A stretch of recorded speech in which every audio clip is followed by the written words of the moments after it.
I didn't expect to be kidnapped at my own wedding. The aisle stretched out like a tunnel of white roses and judgmental eyes. Everyone smiling, everyone pretending this was perfect. But me? My chest was a cage of nerves. I gripped the bouquet so tight my fingers ached, forcing a polite smile at my fiancé. He was so safe, so predictable, so not my mate love or my choice, rather my family's. And yet I felt guilty for thinking it. My heart was hammering, my stomach twisting. I shouldn't feel this way. This is supposed to be the happiest day of my life. Then the doors blew open, and the world shifted. He appeared like a shadow made flesh. Black suit, black hair slicked back, eyes darker than midnight, sharp enough to cut. Gun at his hip, men flanking him, all of them moving with that silent menace you see in movies. Every head turned, gasps bounced off the walls. But he didn't glance at anyone else. Not my parents, not the guests, not my fiancé. Only me. Mine. The word was low, dangerous, a growl that made the air around us vibrate. My knees went weak, my pulse jumped, my mouth opened but no sound came out. Chaos erupted. Guests screamed, some bolted, some froze like deer in headlights. My fiancé just stared. His face was pale, lips trembling, eyes wide like he couldn't comprehend what was happening. And then this stranger was there, his hand clamping over mine, dragging me toward the doors. His grip was iron, unyielding, yet insane as it sounds. It sent a jolt of something electric straight through me. I struggled, kicked, swore, even tried to bite back the fear that was bubbling up in my throat. The black cars outside had tires screaming against the marble steps. He shoved me into one like I weighed nothing, like I was already his. My head hit the leather with a soft thud, and I looked up at him. His eyes didn't soften. They didn't blink. They just held me in a gaze so consuming it made my skin crawl and burn. "Stay still," he said, voice low, commanding. The words weren't a threat. Not exactly, but they carried a weight that made me obey.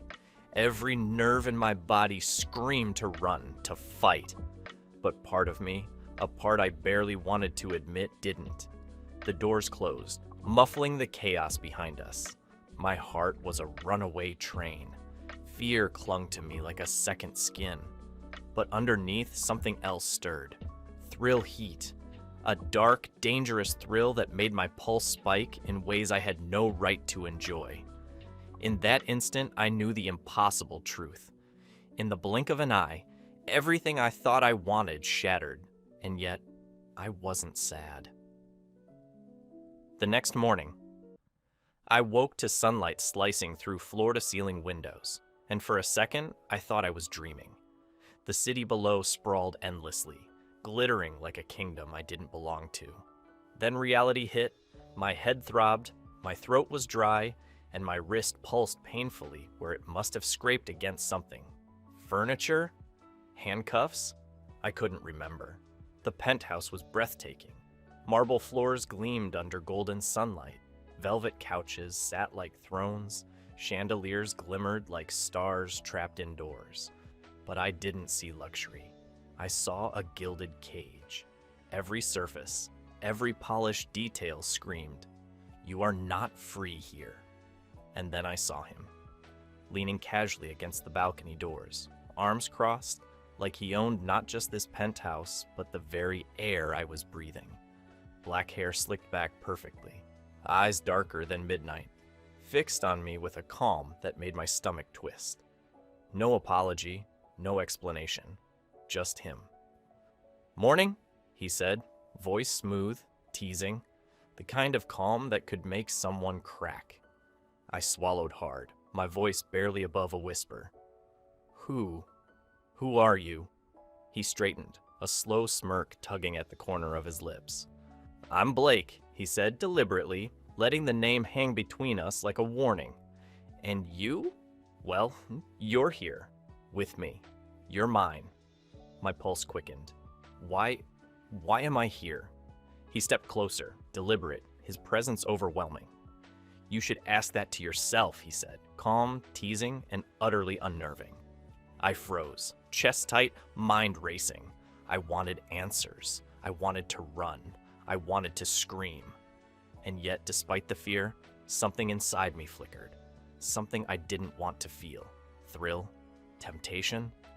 Both. The name Blake repeated in my head like a dangerous mantra. I didn't know him. I didn't trust him. And yet, I couldn't look away. I scrambled to my feet, voice sharp, trembling with disbelief. What do you mean, mine? You can't just... This is insane. He didn't move toward me immediately. Instead, he circled me slowly, a predator in motion, eyes like dark flames, measuring, testing. Every step made my pulse spike. You asked for this, Milo, he said finally, voice low, calm, almost hypnotic. I know more than you. Think my knees weakened. I don't know what you're talking about. A slow smirk tugged at his lips. You said it. You wanted something different. You asked me, not in words I could forget, but in a way that left no doubt. Shock, disbelief, and a strange heat twisted in my chest. I don't remember saying anything. He leaned closer, and the warmth radiating from him felt impossible to ignore. And yet, he murmured, voice soft, teasing, dangerous. Here you are. My hands shook, trying to push him away, though they barely moved. My mind screamed resist, but my body betrayed me, responding to him before I even understood what that meant. You can't fight it, Milo, he murmured, fingers brushing mine as he passed, an almost accidental touch. Sparks ignited wherever our skin met, though he said nothing more. I swallowed hard, heart hammering, eyes wide. Who was this man, and why did I feel like he already knew me better than I knew myself? 2 days later. By the third day, I couldn't take it. I needed air, freedom, something that reminded me I still had a choice. I found the penthouse's fire escape, a narrow stairwell leading down. My heart raced as I tiptoed toward it, every sense alert. I could almost taste liberation. Then a shadow fell over me, calm, unhurried, terrifying. Blake, arms crossed, leaning against the wall like he'd been expecting me. Going somewhere?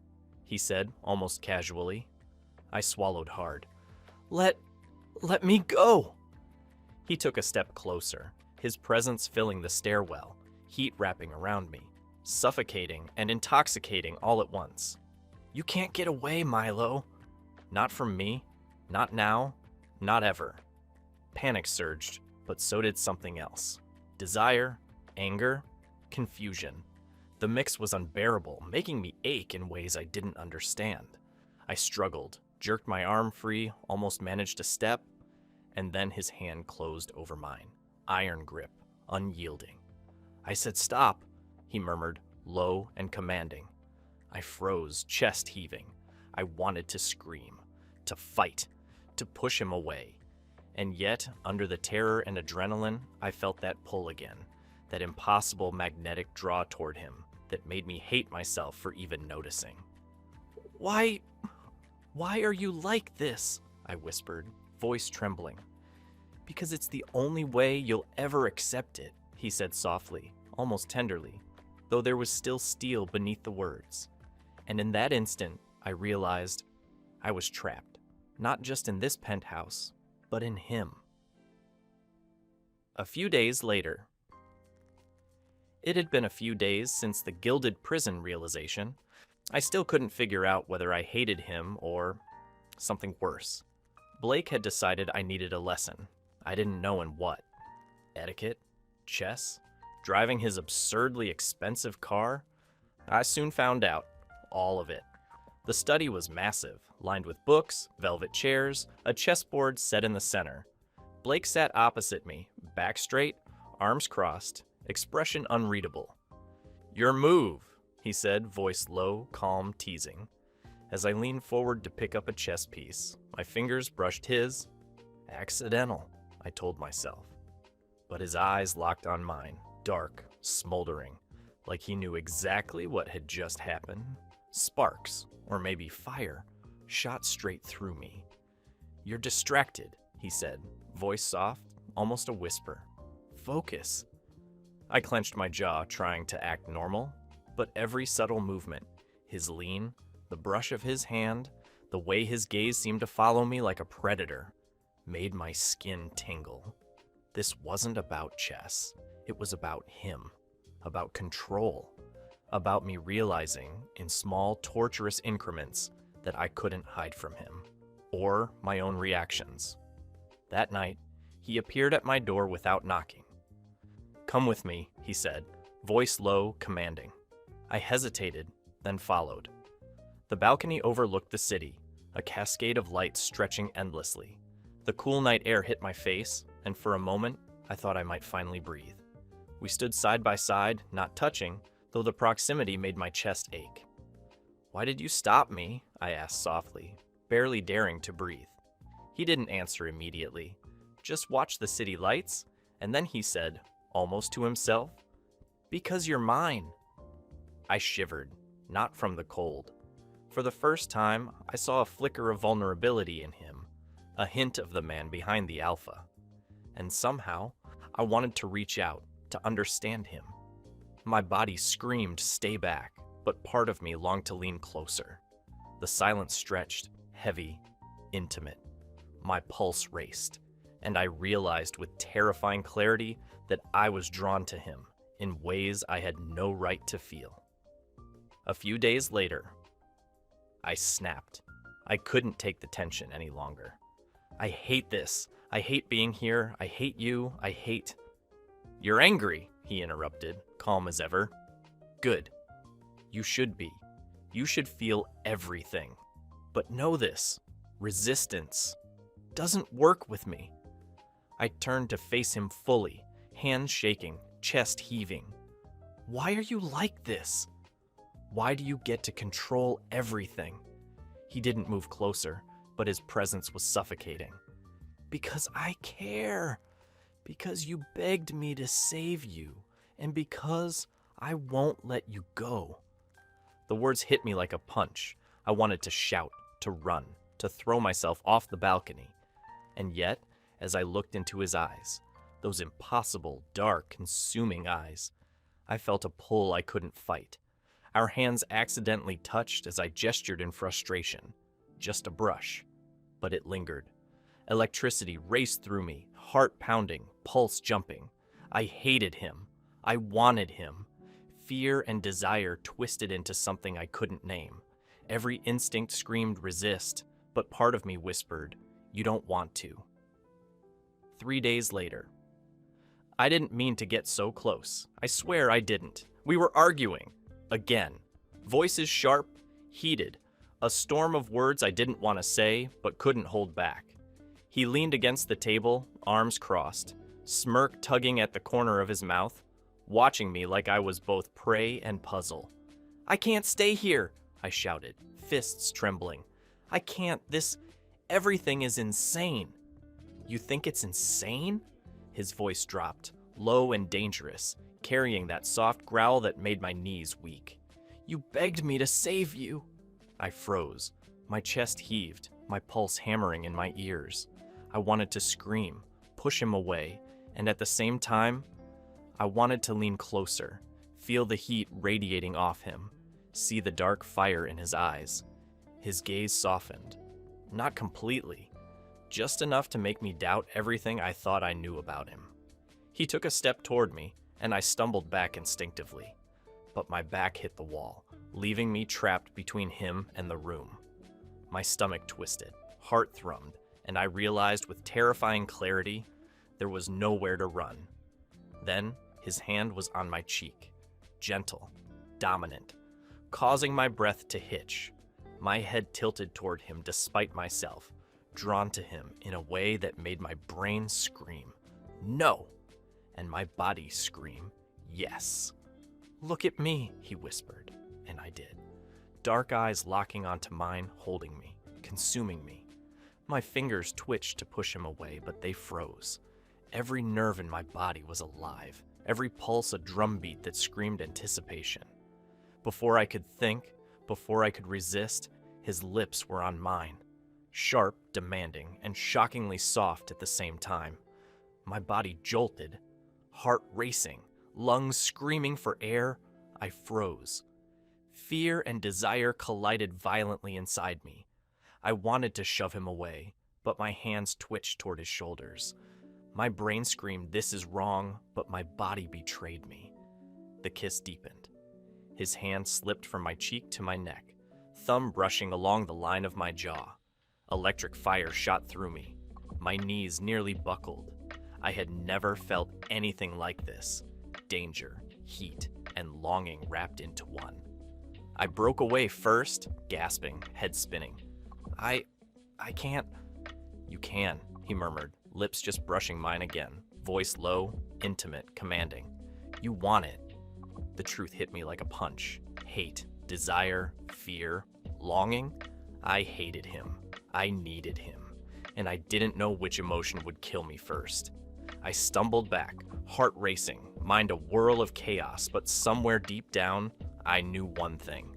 Nothing in my life, or my heart, would ever be the same again. 2 weeks later. 2 weeks had passed since the kiss. I thought I was starting to adjust to this new life, or at least the chaotic tension of it, but reality hit like a punch to the chest. My phone buzzed nonstop.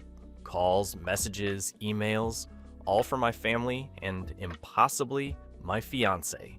My chest tightened as I listened to my mother's frantic voicemail. "Milo, please, come home. This isn't you. Whatever's happening, you have to stop.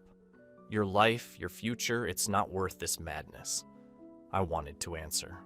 I wanted to go back to the life I'd left, the safe life I had chosen. But just thinking about Blake, the way he dominated space, the way his presence consumed me, I froze. My pulse spiked with a mix of fear, longing, and something I couldn't name. He appeared behind me like a shadow, smooth and calm, arms crossed, dark eyes assessing me. "They're worried," I muttered, voice barely steady. "My family, my fiancé." His smirk was slow, dangerous. "Let them worry," he said softly, stepping closer. "If anyone tries to take you back, they'll regret it." I swallowed hard, torn between the safe world I'd left and this dangerous, intoxicating one I had stepped into. Fear twisted with desire, confusion with longing. My heart wanted to run, my body wanted to stay. And somewhere deep down, I realized I didn't want to go back. Not really. He leaned closer, so close that I could feel the heat radiating off him. "You belong here, Milo, with me. And deep down, you know it." The words made my knees weak. I hated that they felt true.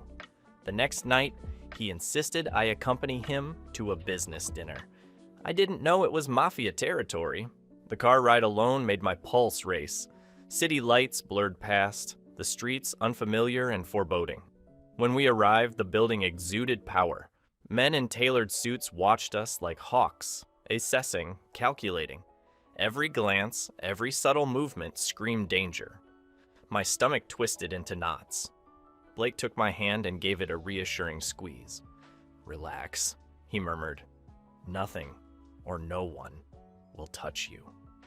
I wanted to believe him, but the tension in the room was palpable. I clung to his arm instinctively, and he noticed, smirk tugging at his lips. He didn't comment, didn't tease, not yet. He just walked beside me like a shield, projecting an aura of power that made me feel both terrified and strangely safe. Inside, he introduced me casually to his associates. "This is my mate," he said, voice calm, commanding. The words landed like a declaration, echoing through the tense room. Eyes flicked to me, assessing, curious. I felt a flush rise to my cheeks, part fear, part something more dangerous. Pride, maybe, or desire? By the end of the night, I realized that Blake's protection wasn't just physical. He controlled the room effortlessly, and I was caught in the wake of his power. Fear and admiration twisted together, leaving me breathless. When we left, he held the car door open for me, then leaned close once I was seated. "You see," he murmured, voice low, almost intimate, "I protect what's mine. And that includes you." I pressed back into the seat, heart racing, realizing that my life, my heart, was no longer my own. And despite every instinct telling me to resist, a part of me wanted it that way. A few hours later. We arrived at the penthouse in silence, the city lights below flickering through the windows like distant stars. I slumped into the plush couch, still trying to process the night's chaos. The dinner, the danger, the way he had protected me so effortlessly. Blake stood by the balcony, hands in his pockets, watching me. I couldn't hold it in any longer. "You keep saying I asked you to save me," I said, voice tight, trembling. "But I don't know how I could have. I barely knew you, and you call me your mate. How am I your mate when we only just met?" He didn't answer immediately. He stepped closer, the room suddenly feeling smaller, warmer, more dangerous. "Ask yourself," he said, voice low, teasing, almost a challenge. "Are you really not my mate?" I frowned, heart hammering. I tried to think, to push away the heat rising inside me, but then I felt it. A sharp, almost electric pain at the back of my neck. My hand flew instinctively, pressing there. You marked me," I whispered, panic creeping in. When did you..." He caught my wrist gently, his other hand resting on my shoulder, holding me still. "Shh," he murmured, voice soft but commanding. "Breathe. Calm. You're safe." I looked into his eyes, dark, unrelenting, but not cruel. Something in that gaze cut through my confusion, my panic, my fear. You really don't remember, do you?" His voice was softer now, intimate. Before I could reply, he leaned down, lips brushing mine in a slow, deliberate kiss. My body froze, mind spinning, but then a sharp bite at my neck, just below the jaw, and a fresh, stinging heat spread. My fingers clawed at him, but he held me firmly, whispering in my ear, "I will not let my mate be stolen. Never. I will take you away, and no one will touch you." The memory hit me in a rush. The night before my wedding, the bar, me drunk, panicked, terrified of marrying someone I didn't love. My words slurred, my pleas desperate. I'd thrown myself on him, begged him, "Please save me." He'd guided me, dominated me, held me, and marked me, staking his claim. My heart hammered as the memory collided with reality. I remember. "Oh my God, I remember," I whispered, voice shaking. Shock, fear, and something else, something darker, more electric, raced through me. His eyes softened, intense, claiming. I leaned into him and without hesitation pressed my lips to his, finally kissing him back truly, letting the bond between us solidify in the moment. Before we could even savor the quiet aftermath, shouts erupted from below. My heart stopped. "They're here," Blake muttered, tension instantly igniting in his body. I could see it, the predatory control, the warning flickering in his eyes. Through the penthouse windows, I saw my family and my fiancé storming toward us, anger and fear etched into every line of their faces. Blake moved like a shield, arms out, intercepting anyone who tried to approach. Glass shattered, furniture splintered. The fight was brutal, swift, his precision terrifying. My family and my fiancé fought, enraged, but Blake was unstoppable. I stumbled forward, heart racing, screaming as blows landed around me. "I'm staying! He's mine! I'm his!" Finally, after what felt like hours compressed into minutes, my family's fury cracked, fear and disbelief finally breaking through. They cut their ties, leaving with angry words, and slammed doors. I sank to the floor, exhausted, chest heaving. Adrenaline and relief tangled with the heat still clinging to my skin. Blake knelt beside me, Hand on my shoulder, eyes soft now, almost tender. "You're safe now," he murmured, voice low, commanding, intimate. "No one can take you from me." "Not now. Not ever." I nodded weakly, trembling. The world spun. My mind, my heart, my body. All screamed exhaustion and release. And then, darkness pulled me under. I fainted, collapsing against the safety of his arms. He caught me effortlessly, cradling me against him as if I were the most precious thing in the world. And in that moment, amidst the chaos and adrenaline, I finally understood. I was his, completely, forever. The next morning, I woke the morning after the chaos, still wrapped in the overwhelming safety and heat of Blake's arms. The penthouse was quiet now, almost eerily so, except for the distant hum of the city below. I stared at him, at the raw, dominant man who had destroyed my old life and, in doing so, rebuilt me. My pulse still raced, mind spinning from the adrenaline and lingering fear, but beneath it all, a calm had settled, an undeniable truth. I didn't want to go back. I couldn't. Blake stirred, eyes opening slowly, dark and unreadable. "Morning," he murmured, voice low, teasing. I swallowed hard, voice shaking. "Blake, I don't want to leave. Not ever." He lifted a brow, a smirk tugging at the corner of his mouth. "Good. Because you're not going anywhere. You're mine. And I don't share what's mine." I felt tears prick my eyes, not from fear this time, but relief, surrender, and something far more dangerous, desire. I reached for him instinctively, hands brushing his chest, feeling the hard planes of his muscles beneath my fingers. He leaned down, forehead resting against mine. "You understand. This isn't just about now," he whispered. "It's forever." I nodded, breath catching. "I know. And I want it." The words felt like fire and water all at once. Terrifying, liberating, inevitable. For the first time in months, I felt whole. Scared, yes. Desire flushed, yes. But completely and utterly right. He smiled, low and satisfied, then captured my lips in a kiss that was slow, deep, and claiming. Not a fleeting, stolen kiss. This was permanent, dominant, tender, possessive. Everything he was and everything I needed. When we finally broke apart, he rested his forehead against mine again, voice soft. "Now and forever." And I couldn't have imagined saying no. A few months later. Months later, I walked down the aisle again, not in a church, not with strangers staring, but in Blake's private estate. The estate glimmered under golden lights, velvet drapes, and polished marble floors. It was intimate, dangerous, perfect. Blake waited at the end of the aisle, every inch of him radiating alpha dominance and quiet danger. His eyes, dark and consuming, never left mine. The chaos of the past months, the kidnapping, the arguments, the stolen kisses, had brought us here. And now, nothing else mattered.